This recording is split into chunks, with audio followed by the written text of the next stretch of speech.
Hello বন্ধুরা, তোমরা সবাই কেমন আছো? আশা করি তোমরা সবাই ভালো আছো। দেখো, আজকে আমাদের ঘরে হবে ভাপা পিঠে। তোমরা হয়তো জানো, অনেকে হয়তো এই ভাপা পিঠেটাকে অনেক নামে চেনো। দেখো, আমাদের এখানে বলে ভাপা পিঠে। তো আমরা উনুনে প্রথমে গরম জল বসিয়ে দিয়েছি। এর মধ্যে একটু চিনি দিব। চিনি দিয়ে সুজিটাকে ঢেলে ওটাকে একটা মাখো মাখো ডো তৈরি করে নিব। দেখো কিভাবে ডোটা তৈরি হচ্ছে। এবার ভালো করে মাখিয়ে নিতে হবে। আর এখানে সবাই বসে হেল্প করছে। দেখো ডোটা কত সুন্দর করে করছে। ডো এখন হচ্ছে, ডোটা এখন কমপ্লিট হয়ে গেছে। এবার একটা থালা নিয়ে বের করে আনতে হবে। দেখো এবার সে থালা বের করে নিয়েছে ডোটাকে। এবারে লেচতে হবে ভালো করে, ভালো করে ডোটাকে মাখাতে হবে।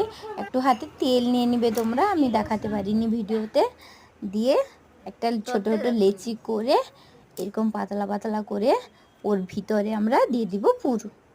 দেখো পাতলা হয়ে গেছে, এবার দিব পুর। আর এখানে দেখো দিদি করছে, মা করছে, আর এখানে ভাই বসে খাচ্ছে। এই দেখো এই ডোটা তৈরি করা হচ্ছে কিভাবে। দেখো ডোটাকে ভালো করে পুর ভর্তি করে দিয়ে এবার এপিঠ সেপিঠকে মুড়ে দেওয়া হবে। এটা হয়ে গেলে এখন দেবে এই কাঁচাটাকে। ভাই কিরকম করে দেখো এই কাঁচাটাকে সে কিভাবে কাবাই দেয়, মুড়া হয়ে গেছে কাচ্ছে। দেখো বলেছে কাঁচাটাকে সে খেয়ে নিল। এইরকম করে আমরা সবগুলো ডো বানিয়ে নিব।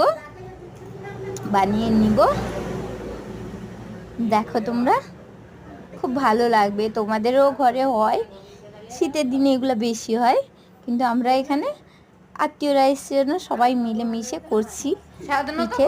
আমাদের এদিকে আত্মীয়রা এলে পিঠে হয়। কাদের কাদের ঘরে এরকম হয় আগে প্লিজ কমেন্ট করে জানিও। আবার করে নেওয়া হচ্ছে আর একটা, দেখো দেখাচ্ছি তোমাদের। দেখো মুড়ে নেওয়া হচ্ছে, সে একই প্রসেস।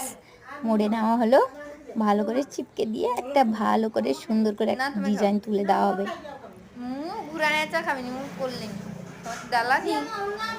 এরকম করে সবগুলা ডো তৈরি করে নেওয়া হবে। দেখতে পাচ্ছ, এবার কড়াইতে গরম জল বসিয়ে দিয়েছি। এবার গরম জল বসিয়ে ওগুলো ছেড়ে দিয়েছি।